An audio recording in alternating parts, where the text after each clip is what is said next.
Hey guys, Jim here. Welcome in once again. Today we're going to be taking a look at a maker that most of you are not going to be familiar with. So I'm going to call him a new maker and a new knife by him. His name is Daniel Carraher.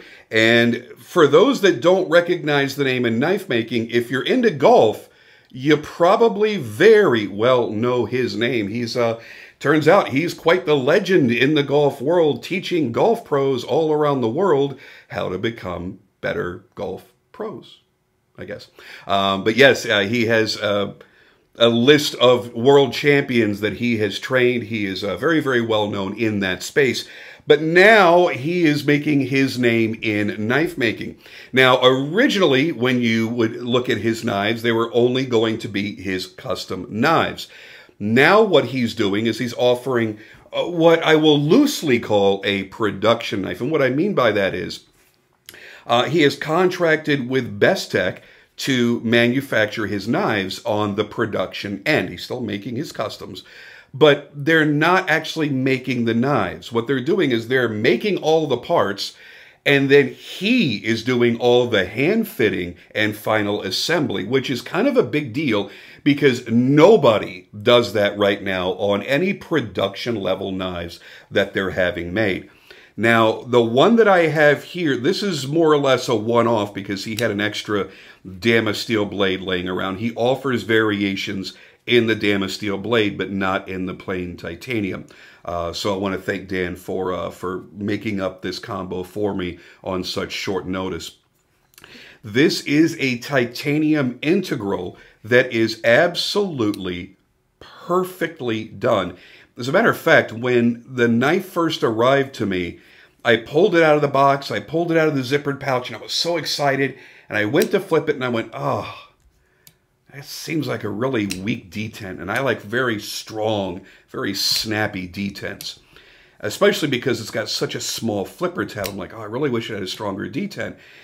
And then I played with it for a few minutes, and I tried my very best to get it to flip and not go to full lock, and I pretty much couldn't do it. It's not a weak detent. It's actually very precisely tuned. It's just about perfect. What threw me off was the very short flipper tab and the way that it's angled. Very much like a Tashi knife, as a matter of fact. So you really are pulling back on it. There is no push buttoning on this at all. You are light switching it, but it's such a short flipper tab, you don't have a very long stroke on it. So once I got the hang of that, and by the way, it is really well jimped, so it doesn't matter how small it is, you've got really good traction. So once I got used to that, I went, oh my God, this is actually a really wonderful action. And it became actually kind of addictive, and I can't stop right now, so I'm going to put the damn knife down before I drive you guys insane. I know that's terribly distracting, I'm sorry. It's one of those knives that within minutes you realize there is something very, very special here. And the fact that it's been done with the absolute minimum of hardware, so you have your exposed pivot, which, by the way, is a flat-faced, satin-finished, or CD-finished, more like it, on the presentation side, your adjustments on the back side. And the only other piece of hardware here is what's holding in the steel lock bar insert. And because it's an integral, meaning this is one entire piece of titanium that's been milled out, it's not something where two pieces were put together. It only made sense to do that from the outside of the lock bar. It would have been almost impossible to do from the inside. Down to the accordion style relief cut in the frame lock, the blind screwed and really, really wonderfully done pocket clip, which will serve as a deep carry pocket clip for those of you that like that. Everything about this knife is just fantastic. Those of you that know me well know that I love harpoon blades. I really love recurve blades with harpoons. So this one was really firing on all cylinders for me. So what I want to do right now is I want to go down to the tabletop, show this knife to you in detail, because one of the most amazing parts about this, besides the fact that he is doing all of the hand fitting, all of the tuning, all of the final assembly on all of these knives, is the fact that they're actually pretty damn affordable. Think about this. A non-Damasteel version In the plain titanium, it's about $450. Getting up into the Damasteel, you're spending $650, which in most cases, you're going to see about a $300 price difference when you make the jump into Damasteel. So with this only being a $200 price difference, I find that to be even more remarkable. I really, you can stop the video right now. I love this friggin' knife. Go order one. But for those of you that want the details, the specs, and the story behind the maker and the knife, stick around. We're going to get right to that. Don't forget, please like the video. Click the like button if you like the content. That helps the algorithm. It helps YouTube share the video out there for more people to see instead of burying it down like they have been for the past few years on my videos. Another thing is, if you're not subscribed, I see a lot of you guys are watching my videos but are not subscribed. Please subscribe. It certainly will help. And if you'd like to win cool free stuff like custom knives, mid-tech knives, and really high-end production knives, and other cool EDC swag, consider becoming a patron. Once you become a member of my Patreon for as little as $5 a month, you get the chance in an entry every time I do a giveaway. Everybody gets a chance to win something awesome. That's all there is to that. So, without any further ado, let's go down to the tabletop, take a good look at this, and see why I think this might just be one of the most exciting knives and exciting ventures that I've had come across my table in quite a long time.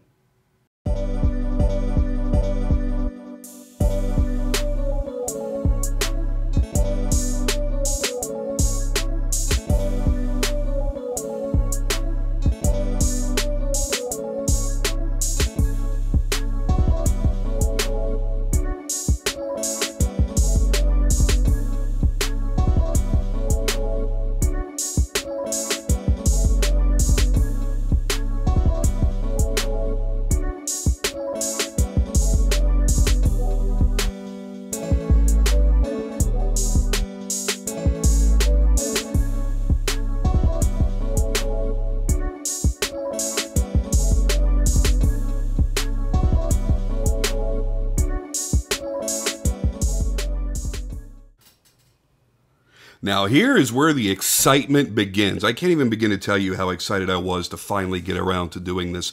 I've done a lot of videos in the past few days, and you know, I keep looking at this knife going, I want to do this one now, I want to do this one now, but I had to kind of go in order. But I'm finally getting the chance to sit down and show you this awesome 904 integral. First, we'll start with the packaging. It's a very simple, basic zippered pouch. But Dan does autograph each and every one of these. That's pretty damn cool. Open it up, and inside you'll see your COA card. And on the back, we'll tell you everything that you need to know. It's pretty basic, right? It's the 904 integral. It's got a Damasteel blade, scales, clip, and hardware. Tie. There you go. Very simple, very easy to remember. And then we break out the knife. Oh, my Lord. Yes, it is absolutely gorgeous. One of the interesting things, before I go off into the specs and the bio about Daniel and his career, I want to talk about the Damasteel blade just for a minute. This is the Hakapella pattern of Damasteel. And one of the things that we've begun to see in recent years is non-traditional etching, where you're not really etching for contrast as much as for a very, very dressy, high polish. Now, there is some contrast. You will definitely see the darker areas, but it's much more of that polished variation of Damasteel. For those of you that follow me on my Instagram and you look at the Damasteel knives that I make, I go for a very high contrast etch. They're still mirror polished and everything, of course, because that's how you finish Damasteel. But I focus very heavily on the high contrast in the etch. And one of the interesting things that's come out in recent years is people that make a lot of Damasteel were looking for different ways to do it, especially once the Dama Core came out. And we started seeing a lot more that were just high polished with no etch whatsoever. And this is kind of a happy medium in between the two. You've still got an etch where you've got the contrast, but there's really a focus on that polish. You can see my fingers right there in the reflection. So it's a very dressy piece for what people may consider to be just a standard everyday carry knife. All right, now let me go back here and start from the beginning. The 904 Integral has 3 different price points. If you get the regular blasted titanium with an M390 blade, it's only $425. In the standard with Damasteel like this, you're paying $650. And I did make a mistake when I was doing the intro and said this may be a one-off. It's not. It looks like he's only made a handful, maybe like 5 or 6 in this run, where it's been plain tie with Damasteel. So no, it is not a one-off, but it is one of very few. And that variation would be $650. And if you go full dress, where you've got Damascus frame and Damasteel blade, you're looking at $950. What makes this so special is what I had mentioned in that intro. These are production knives. However, all Bestech is doing is manufacturing the parts. Then they're sending him all the parts, and then he's doing all the final assembly, all the final tune, everything by hand, by himself in his shop. So that really adds something extra special to owning one of these. You're not just buying a mass-produced production knife. You're buying a production knife at a production price point that has been hand-tuned by the maker. So I would want to call this a mid-tech knife. It definitely delves more into the mid-tech arena than it does into the production arena. Your overall length on this is 7.5 inches with a 3.2 inch blade at 156 thousandths of an inch thick. So it's just thick enough to be substantial, but not so much so that you feel like you've bought a folding axe to put into your pocket. For size comparison here, the closest comparison I have, and it is almost dead on, and it also has a very similar flipper tab with that very, very short flipper tab. This is my custom JK Knives Dwarf, which I have a video on from a few months ago. The Dwarf is just a hair longer than the 904 Integral is. And the reason why I really put a comparison between the two is the abbreviated flipper tabs. Now, on the JK knives, you'll notice when I first opened it there, if you don't engage it just right, it has a very, very soft detent, and I mentioned that in my review. If you don't engage it just right, it won't go to full lock. I thought this was going to do the same thing when I first pulled it out of the pouch. And I have not yet been able, even after I shot the intro there, I have tried and tried. You saw how slowly that blade just went out right there, and it still goes to full lock. So the initial fear that I had about it having a light detent, I was very, very incorrect. This thing is perfectly tuned, done so very, very well. I apologize, you're catching some reflections here off of my studio lights. There we go. I think I eliminated that. All right, so let's talk a little bit about Dan and where he comes from and why you should have no fear in his level of design and the fitment and the way that his knives are made. Because again, remember, he does make full customs as well, and you can certainly take that route if you choose. His background and really what qualifies him to do this incredible stuff, because you got to realize making an integral is not an easy feat. This is one solid piece of titanium. It's not two pieces put together with a backspacer or with a standoff or anything. That's all milled out from one piece, and that's how he started when he was making his customs. He was studying mechanical engineering in college. Now, before you yawn, yeah, I think he found it boring too, because he decided to pursue a career in golf instead. Now, I know nothing about golf at all, don't follow it, never got interested in it. So when he told me that he was, I just thought he was a golf pro at like a golf club or something, at some resort or something like that. You know, he said that he trained some champions and this and this and that. And I'm like, okay, yeah, so he's a golf pro.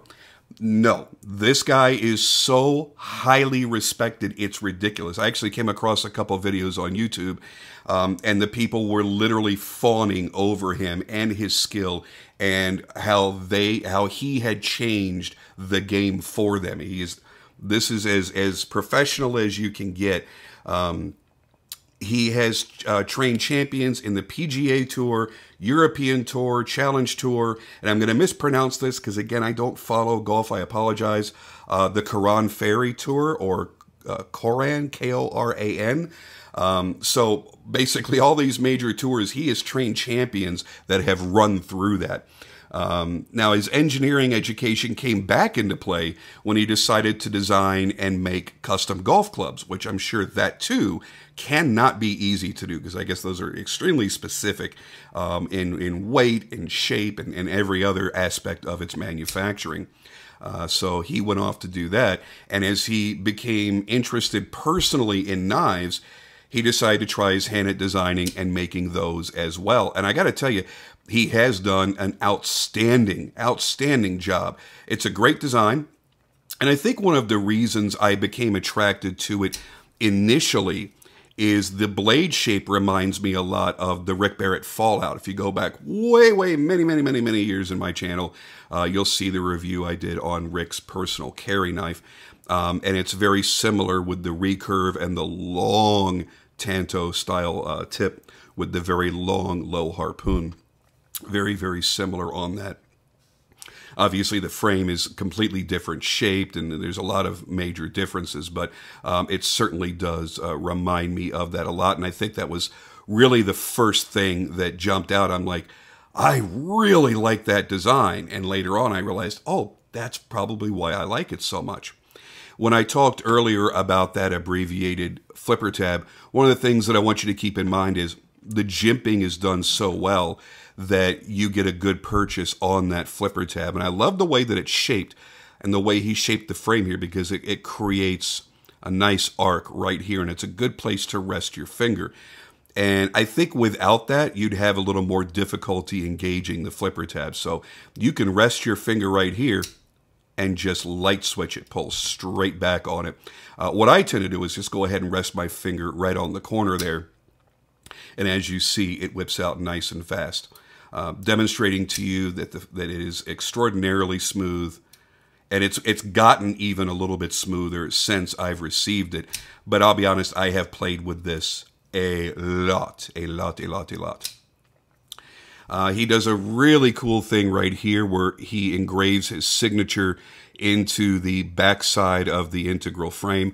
I think that's probably one of the classiest ways I've ever seen anybody put their maker's mark on a knife.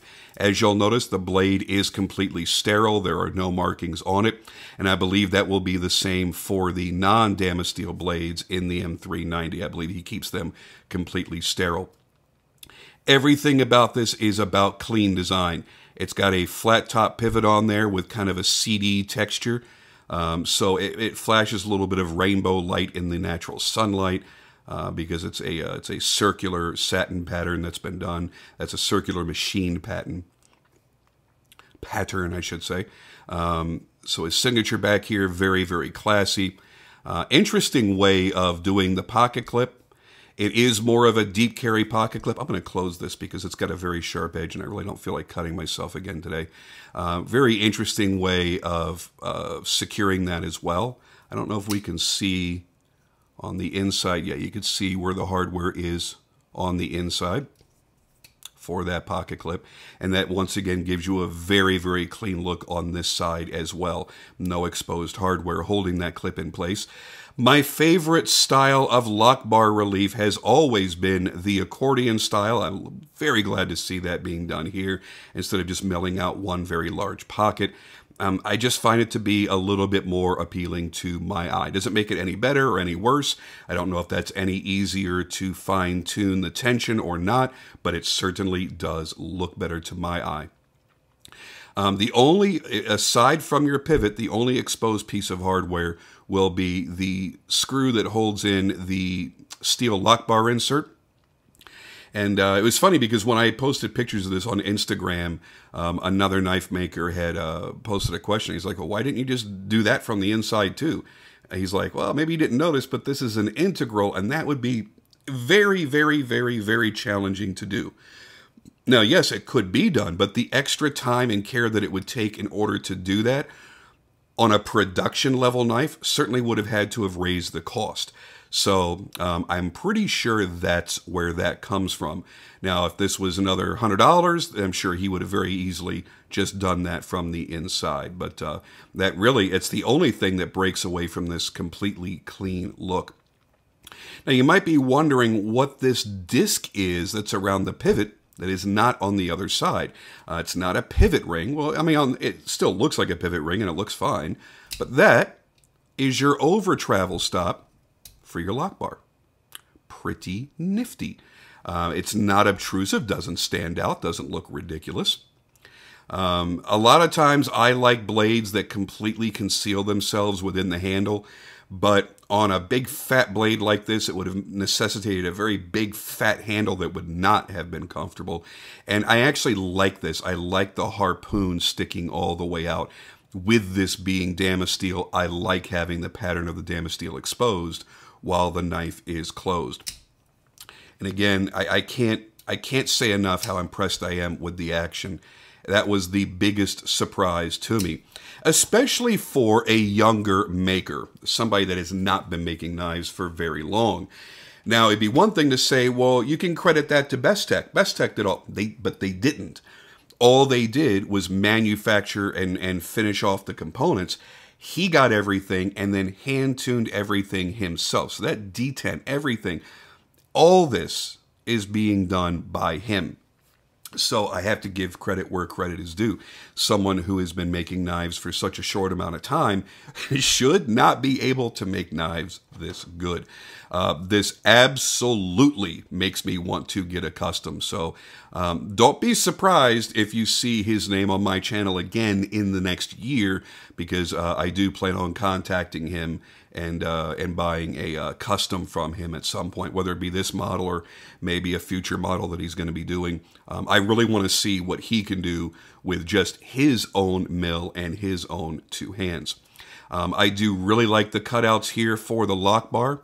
So it's very easy to drop your thumb down in there and engage that lock. I don't feel that it's difficult to get in there at all. Let me go ahead and show you what full lockup looks like on this as we flip it out. There is where the lock engagement is. Early, but not too early. And I certainly wouldn't expect it to migrate because you have steel on steel contact. It might migrate a hair over years, but I really wouldn't worry about that at all. Now, it's a little bit on the hefty side. Let me go ahead and break out the scale right here. Turn that bad boy on. And total weight on this, wow, completely even at 5 ounces. How weird is that? So it's a little bit of a hefty boy, but not crazy heavy. You've certainly seen me carry much, much, much heavier knives over the years. So I think that this, if you want, you like that beefy feel in the hand, feels substantial, but doesn't feel like a friggin' boat anchor, this is going to be a great way to go. The only knife I really wanted to bring out here for size comparison was the one I did. But for those of you that get confused by numbers and you really want to see size comparisons, I shall, as always, bring out the banana for scale. So there you go. Slightly smaller than a banana. I don't know if that was really helpful or not. So overall, what do I think of this knife? Is it a must-own? I'm going to be honest, I don't really get a chance to say it all too often, but yeah, I've had the wonderful fortune of bringing out some really incredible knives already this year. And, you know, one after the other, they just keep getting better and better and better. This is one that I would tell you, yes, follow his Instagram account. When he announces that he's going to be doing a drop, when a new order has arrived and he's finished assembling and tuning them, and he's making them available, grab one. Even if it's just the most basic variation in the titanium and M390, you're not going to feel like it's a basic knife at all. You're going to get this in your hand. You're going to feel it in your hand, and you guys know I have pretty damn large hands, and even though it's a compact knife, I'm still able to get a good full handhold on this. Once you get this in your hands, once you see the literally flawless finishing, once you feel the action, you'll be sold on it yourself. You don't need me to tell you how amazing it is once it's in your hands. If you're on the fence, you've seen pictures, you've seen people commenting here and there. Unfortunately, there are no existing YouTube videos and reviews on his knives yet. I am the first. But if you've seen pictures and heard people maybe talking about them and you've wondered, well, I don't know, trust me, get off the fence, just grab one, and I promise you, you will be amazed. At $425 in the M390, absolute complete steel, no-brainer whatsoever. In the Damasteel at $650, it's up to you to decide if the upgrade into Damasteel is really worth it.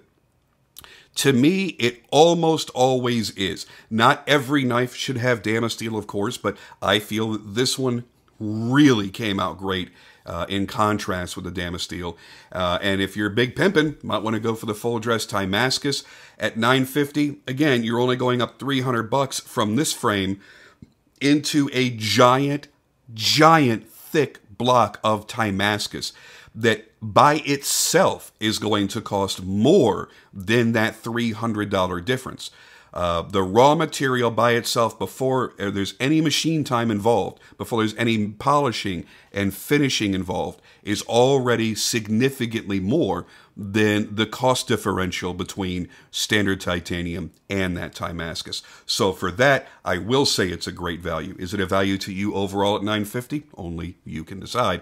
I can't tell you that, but for the material, yeah, it's a value.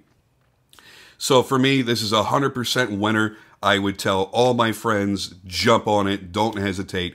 It's one of those knives that I am extraordinarily happy to have here, and I've been very, very impressed with.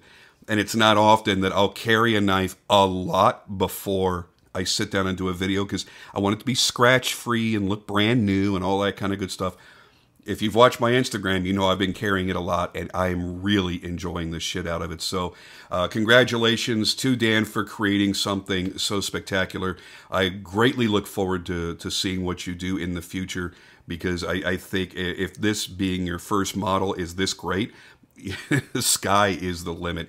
For those of you that are looking at getting one, do it. Don't hesitate. And when you do, come back to this video, please leave a comment down below and tell others exactly how you feel about it. Was I right? Was I wrong? Was I overhyping the damn thing? I don't like to overhype anything. I don't like to hype anything at all.